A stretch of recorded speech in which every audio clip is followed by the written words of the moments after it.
میرے حبیب کریم صلی اللہ علیہ وسلم کے صحابہ بیماری سمجھتے تھے، دل کا سخت ہونا، طبیعت کا مزاج کا سخت ہونا بیماری جانتے تھے۔ دیکھیے حضرت مرثد بن ابی مرثد کہتے ہیں صحابی آئے یا رسول اللہ دل سخت ہو گیا، بڑی طبیعت میں سختی ہے۔ حضور نے فرمایا قرآن مجید زیادہ پڑھا ہے، تیرے دل کو اللہ نرمی عطا کر دے۔ حضرت ابو ہریرہ کہتے ہیں ایک شخص آیا، اس نے کہا حضور دل زنگ آلود ہو گیا۔ حضور نے فرمایا لکل شیء سکالہ وسکالۃ القلوب ذکر اللہ، ہر چیز کو زنگ لگ جاتا ہے اور پھر اس زنگ کو اتارنے کا کوئی آلہ ہوتا ہے۔ فرمایا جب دل کو زنگ لگ جائے تو اللہ کا ذکر کیا کرو، اللہ کی ضربیں لگایا کرو، لا الہ الا اللہ جپا کرو، پھر تم استغفر اللہ پڑھا کرو، اللہ کو یاد کیا کرو، تمہارے دل کو اللہ زنگ سے محفوظ فرما دے گا۔ حضرت عائشہ صدیقہ رضی اللہ تعالیٰ عنہ کہتی ہے میں دیر تک حضور کا انتظار کرتی رہی، سرکار تشریف لائے تو میں نے کہا یا رسول اللہ بڑی پریشان ہوئی۔ حضور نے فرمایا کیا ہوا؟ حضور میرا دل سخت ہو گیا۔ یا رسول اللہ پہلے لوگوں کی تکلیف دیکھتی تھی تو تڑپ اٹھتی تھی، اب حضور میں محسوس کرتی ہوں ان کی طبیعت میں۔ ہمارے ہم بھی لوگ تبصرہ کرتے ہیں، کہتے ہیں نہیں اس کی غلطی ہوگی، اس نے فلاں کیا ہوگا، ہم الٹا اس پر تجزیہ اپنی مرضی کا اس پہ حاشیہ چڑھاتے ہیں کہ اس کی فلاں بات کی وجہ سے ایسا ہوا۔ میرے حبیب پاک علیہ السلام سے عرض کی حضور طبیعت سخت ہو گئی ہے، دل سخت گیر ہو گیا، مزاج میں سختی آ گئی ہے۔ تو میرے کریم نے فرمایا، میرے نبی پاک نے فرمایا شاہ مدینے سے نہ کوئی یتیم بچہ منگا لے، کسی گھر سے یتیم بچہ منگا، اس کے سر پہ ہاتھ پھیر، اس سے پیار کر، اللہ تیرے دل کو نرمی عطا فرما دے گا۔ کسی یتیم سے محبت کر، کسی یتیم سے محبت کو سمجھنا ہے تو نہ سے خود محبت کر، کنارے سے کبھی اندازہ طوفان نہیں ہوتا۔ اور میں کسی مجبور کو، کسی دکھی کو، کسی لاچار کو بلا، اس سے پیار کر، اللہ تیرے دل کو نرمی عطا فرمائے گا، اللہ تیرے دل کو سکون عطا فرمائے گا۔ میرے حبیب پاک صلی اللہ تعالی علیہ وسلم کے پاس حضرت معاذ بن جبل کہتے ہیں کہ یتیم بچہ آیا، یتیم بچہ، اس نے آ کر کہا اللہ اکبر یا رسول اللہ میں یتیم ہوں اور چھوٹا ہوں، ایک بہن ہے ایک ماں ہے۔ تو کہتے ہیں حضور کے گھر میں اس دن صرف 21 کھجوریں تھیں، کل اثاثہ، دو جہاں کے شاہ ہے پاس کچھ رکھتے نہیں، دو جہاں کی نعمتیں ہیں ان کے خالی ہاتھ میں۔ نبی پاک نے 21 کھجوریں دی اور فرمایا 7 تیری بہن کی ہیں، 7 تیری ماں کی ہیں، 7 تیری ہیں۔ معاذ بن جبل کہتے ہیں وہ بیٹا اس کے ہونٹ بتاتے تھے کہ خشک ہو گئے، اس کا چہرہ بتاتا کہ کئی دنوں کا بھوکا ہے، اس کی نکاحت بتاتی تھی کہ بڑا مجبور ہے، بڑا تنگ دست ہے، بڑا بے حال ہے۔ یہاں کئی وہ ہیں جو زیادہ گوشت کھا کے بیمار ہو گئے اور ڈھونڈتے پھرتے ہیں کہ اب ہم نے پرہیز کر لیا، ہمارے پاس نہ بھائی نہ میں نہیں کھاتا، اور کچھ وہ ہیں جو ترس رہے ہیں کہ چلو کہیں سے کوئی تھوڑا سا گھی مل جائے، شام کو جو دال پکائی تھی اس کو ہم تھوڑا سا گھی ڈال کے اپنے مطلب کا ڈھال ہی لیں۔ یہاں عجیب انداز ہے نا، ایک طرف امیر سے امیر تر ہے، دوسری جانب غریب سے غریب تر ہے۔ کہا اس کا چہرہ بتاتا تھا کئی دنوں کا بھوکا ہے، مجبور ہے، تنگ دست ہے، خدا کے بندے تو ہیں ہزاروں، بنوں میں پھرتے ہیں مارے مارے، میں اس کا بندہ بنوں گا جس کو خدا کے بندوں سے پیار ہوگا۔ کہتے ہیں حضور نے 21 کھجوریں دی تو معاذ بن جبل فرماتے ہیں مجھے بڑا ہی پیار آیا، میں نا وہ بچہ باہر نکلا تو میں مجمع سے اٹھ گیا، میں نے جا کے اس کے سر پہ ہاتھ پھیرا، بچے کے سر پہ ہاتھ پھیرا، اس بچے کا میں نے سر پکڑ کے تو اس کے بالوں کو چوما۔ کہتے ہیں وہ چلا گیا، نبی پاک نے مجھے قریب بلا لیا، ادھر آ، میں حاضر ہوا تو محبوب نے فرمایا تجھے کس چیز نے اٹھایا ہے؟ سارے جو بیٹھے تھے تو کیوں اٹھایا؟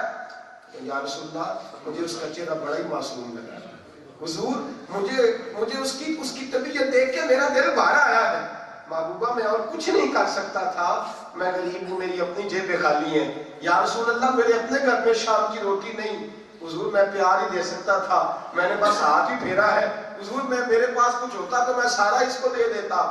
میرے حبیب نے فرمایا معاذ تو نے اس کے سر پہ ہاتھ پھیرا ہے نا، محبت کے ساتھ پھیرا ہے، پیار کے ساتھ پھیرا ہے، فرمایا اللہ نے اس کے ہر بال کے بدلے تیرے گناہ معاف فرمائے، ہر بال کے بدلے اللہ نے تجھے نیکی عطا فرمائی ہے، ہر بال کے بدلے اللہ نے تیرا درجہ بلند کیا ہے۔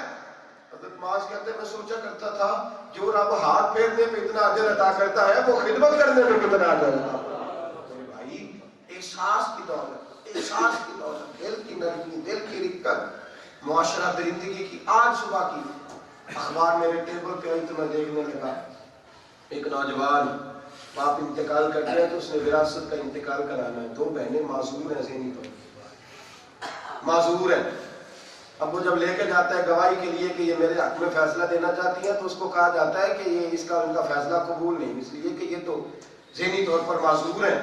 بڑے دن اس نے لگائے لیکن کوئی سبب نہیں بنتا تھا کہ اس کے حق میں ہو گئے. اس نے پسٹل لیا، گولی مار دی. معذور بچیاں. یہ درندگی کاہے کے لیے؟ دولت کے لیے. یہ ظلم کس لیے؟ دولت کے لیے. لوگوں کا خون نچوڑ کے تو اپنے بچوں کا مکان بنانا، لوگوں کا خون پسینہ نچوڑ کے اپنے بچوں کے لیے تو محل بنائے گا تو وہ سکون سے رہیں گے؟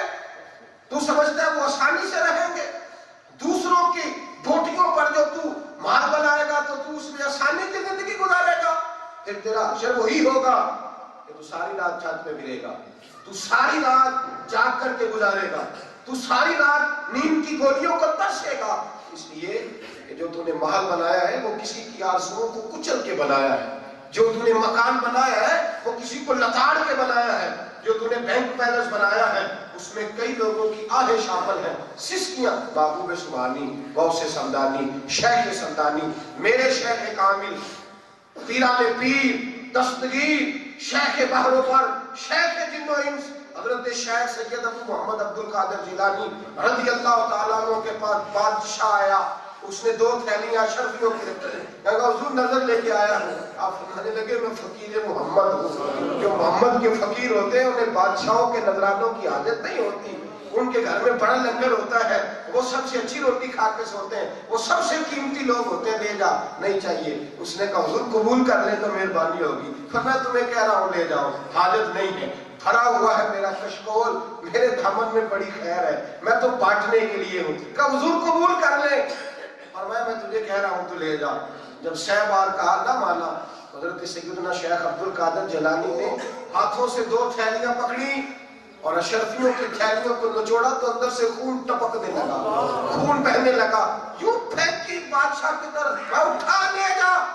غریبوں کا خون نچوڑ کے مجھے نذرانہ دینے آ گیا ہے. نکل جا میری آستانے سے، خانقاہ سے. اگر مجھے تیری عزت کا خیال نہ ہوتا اور رب رسول کا پردہ پوشی کا حکم نہ ہوتا تو یہ خون اتنا بہاتا کہ تیرے محل کو بہا کے لے جاتا. تو غریبوں کا خون نچوڑ کے نظر نیاز دینے آیا ہے. مجھے تو دینے آ. لے جا. میرے بھائی یاد رکھیں، احساس کی دولت پیدا کریں، احساس کی قوت پیدا کریں. امام غزالی رحمت اللہ تعالیٰ علیہ نے اس قدر زیادہ عجیب بات لکھی ہے کہ دل تڑپ اٹھا پڑھ کے ہی. امام غزالی کہتے ہیں حضرت ابو درداء کے انتقال کا وقت آیا تو پہلے اماں سے معافی مانگی، پھر بہنوں سے معافی مانگی، پھر بیوی سے معافی مانگی، پھر بچوں سے معافی مانگی، پھر محلے داروں سے معافی مانگی، پھر دوستوں سے معافی مانگی.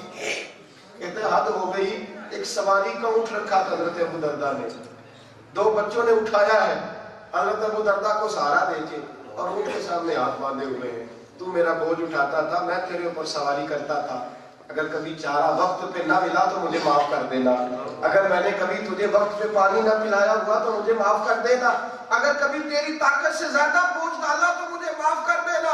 بچے رو رہے ہیں، ابا جی یہ کیا کر رہے ہیں؟ اور میں بیٹا تمہیں کیا بتاؤں، اس محمد کا ماننے والا ہوں، اس رسول کے پاس بیٹھنے والا ہوں جس نے جانوروں کے حقوق بھی بیان فرمائے ہیں، جنہوں نے ان کے بارے میں بھی ہمیں تربیت فرمائی ہے. جانوروں سے معافی ہو رہی ہے، جانوروں سے معافی مانگی جا رہی ہے. میرے محبوب پاک صلی اللہ تعالیٰ علیہ وآلہ وسلم نے یہاں تک احساس سلطان صلاح الدین ایوبی جب عیسائیوں نے اتنا خون بہایا مسلمانوں کا، اتنا خون، اور اب تو وہ خود نہیں بہاتے، وہ ہماری ذمہ داری لگاتے ہیں، ہمارے ہاتھوں میں تلوار دیتے ہیں ایک دوسرے کی گردن کاٹنے.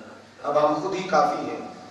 جنگ لگی ہوئی ہے، شام میں 4 لاکھ لوگ قتل ہو چکے، روز خون بہتا ہے. لیکن وہ ان سے جب پوچھا جاتا ہے حکومتوں سے تو کہتے ہیں ہم باغیوں کو کچل رہے ہیں. کس کے باغی ہیں؟ اللہ کے، اس کے رسول کے، دین کے. کہتے نہیں ہمارے باغی ہیں. آپ کون ہوتے ہیں؟ انگریزوں کے وظیفہ خواہ آپ کون ہوتے ہیں؟ ان کے قدموں میں بیٹھ کر حکومتیں مضبوط کرنے والے کون ہیں آپ لوگ؟ آپ کون ہیں؟ اسلام بیچنے والے، مسلمانوں کا خون بیچنے والے کون ہیں آپ؟ لوگوں کا خون پایا جاتا ہے، قتل و غارت ہوتی ہے. میرے نبی پاک صلی اللہ تعالی علیہ وسلم کے جو مان سلطان صلاح الدین ایوبی جب فلسطین میں خون پایا گیا اور اتنا سخت خون، کچی سڑکیں تھی فلسطین کی، لیکن مسلمانوں کو اتنا قتل کیا گیا کہ گھوڑے جب سڑکوں پہ چلتے تھے تو ان کے پیر پھسلتے تھے، اتنا خون تھا۔ 70 سال کا وقفہ گزرا، ابھی وہ لوگ موجود تھے جنہوں نے خون بہتے دیکھا تھا، انہوں نے بہایا تھا۔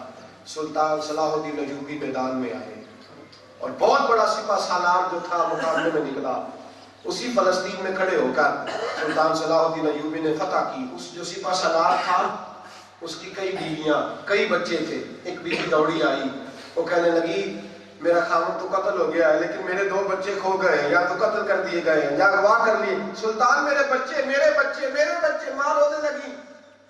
سلطان نظر ڈالی، کہا اس کے بچے کدھر ہے؟ اس نے اپنے لفظ کہے، سمجھتی تھی نا جیسے سارے ظالم ہوتے ہیں، شاید معاذ اللہ مسلمان بھی، کہنے لگی سلطان میرے بچے اگر کسی فوجی کے قبضے میں ہیں تو انہیں کہو قتل کرنے سے پہلے ایک دفعہ مجھے ملا ہی دے، مارنے سے پہلے ملا ہی دے۔ وہ ایک بچہ قتل کر دیا نا، وہاں قتل کر دیا ترکی میں اغوا کر کے انسانی سمگلروں نے، تو اس کو کہا کہ لاش ہی واپس کر دو، تو کہا 2 لاکھ روپے لیں گے۔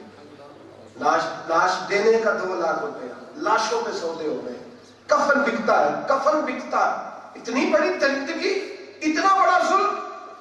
سلطان صلاح الدین ایوبی سے سپہ سالار کی بیوی جو مقابلے میں آیا، کہنے لگی میرے بچے مجھے دے دیے اور اگر قتل ہو گئے ہیں تو مجھے چہرہ ہی دکھا دیا جائے۔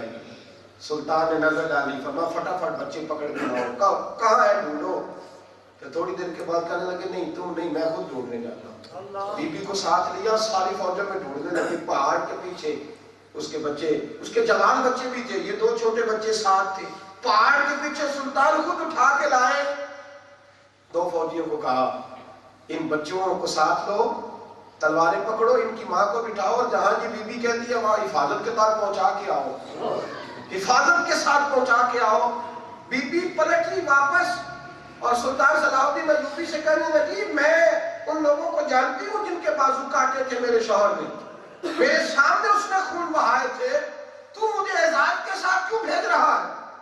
70 سال ہی تو گزرے ہیں جہاں خون بہایا تھا مسلمانوں کا، ہم نے کھوپڑیوں کے مینار بنائے تھے، ہم نے ساری سڑکیں خون سے بھر دی تھی، تو اتنی مہربانی کیوں کر رہا ہے؟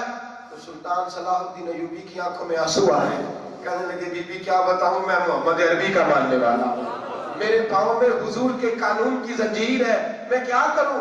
مجھے میرے کریم نے حکم دیا ہے کہ جہاد پہ نکلو تو نہتوں پہ تلوار نہیں اٹھانی، جو مقابلے میں نہ آئے اس پر تلوار نہیں اٹھانی، عورت پہ ظلم نہیں کرنا، بچے پہ زیادتی نہیں کرنی، فصلوں کو اجاڑنا نہیں، درختوں کو کاٹنا نہیں، کوئی ظلم اور زیادتی نہیں کرنا، میں تیرے ساتھ کیسے جا تو آزادی سے اپنے گھر۔ پلٹ کے آئی، کہنے لگی زندگی بارسانیوں کے گھر میں رہی ہوں اور غریب نہیں سپہ سالار کے گھر میں رہی ہوں، مجھے کوئی دولت متاثر نہیں کر سکی، مجھے کوئی بنگلہ متاثر نہیں کر سکا، قیمتی گھوڑا اور سواری متاثر نہیں کر سکی۔ کہنے لگی میں نے ابو بکر عمر عثمان طلحہ زبیر تو نہیں دیکھے، میں نے فاطمہ عائشہ خدیجہ کے ساتھ تو وقت نہیں گزارا، تجھے دیکھا ہے اور وہ بھی فوجی لباس پہنے ہوئے دیکھا ہے، اگر تیری طبیعت میں اتنی نرمی ہے تو مصطفیٰ کے پاس بیٹھنے والوں میں احساس کی دولت تلاش کرنا۔ ہمارے دلوں میں سختی ہے، ہم سماج ہیں، تیز بڑے ہیں، سیانے بڑے ہیں، ہم اپنے گھر میں آ کے ہنستے ہیں کہ آج 4 لوگوں کو لوٹا ہے، اپنی چرب زبانی سے اپنی تیزی سے، آج اتنے گاہکوں کے میں نے معاذ اللہ تعالیٰ کپڑے میں نے کھینچ ڈالے ہیں، اتنوں کو لوٹا ہے۔ یہ ہمارے اب عقل مند ہونے کی علامتیں ہیں، یہ ہمارے سمجھدار تیز اور زیرک ہونے کی، آج اتنے لوگوں کے میں نے پرخچے بکھیر دیے، یہ ہمارے سیانے ہونے کی علامت ہے۔ سیانا تو وہ ہوتا ہے جس سے کسی کو فائدہ مل جاتا ہے، سکون اس مومن کو ملتا ہے جس کی وجہ سے اللہ کسی دوسرے کا فائدہ کر دیتا ہے۔ میرے حبیب پاک صلی اللہ علیہ وسلم جو دین لے کے آئے، اس دین میں میرے اعلیٰ حضرت فرماتے ہیں جب رب تمہیں سزا دینے میں جلدی نہیں کرتا، جب اللہ تمہیں سزا دینے میں جلدی، توجہ ہے آپ دوستوں کی، ادھر دیکھیے میری طرف، جاگ کے بیٹھیے، جب اللہ تمہیں سزا دینے میں جلدی، تم اپنے دوستوں کو اپنے بھائیوں کو سزا دینے میں جلدی کیوں کرتے ہو؟ کنز المال میں حدیث ہے، یاد رکھنا، نبی پاک صلی اللہ علیہ وسلم نے فرمایا جب کوئی بندہ نیکی کرتا ہے، ارادہ کرتا ہے تو اللہ حکم دیتا ہے فرشتوں سے کہ لکھ لو میرا بندہ نیکی کرنے لگا ہے، کی نہیں، اللہ فرماتے لکھ لو، ارادہ بھی ہو گیا اس کا۔ اور جب گناہ کرتا ہے نا بندہ تو رب فرشتوں کو حکم دیتا ہے کہ ٹھہر جاؤ ابھی نہ لکھنا، یہ حدیث میں لفظ ہے کنز المال میں، نبی پاک علیہ السلام نے فرمایا 24 گھنٹے تک رب کا حکم ہے کہ انتظار کرو، شاید یہ توبہ کر لے، اس کی غلطی لکھو نا، شاید توبہ کر لے۔ اگر 24 گھنٹوں میں احساس ہو گیا توبہ ہو گئی تو گناہ نہیں لکھا جاتا، اور اگر احساس نہیں ہوتا تو لکھا جاتا ہے فرمایا رب تو تمہیں سزا دینے میں رب ہو کے انتظار کرتا ہے، اور تم 1 منٹ نہیں لگاتے دوسرے کو سزا دینے میں۔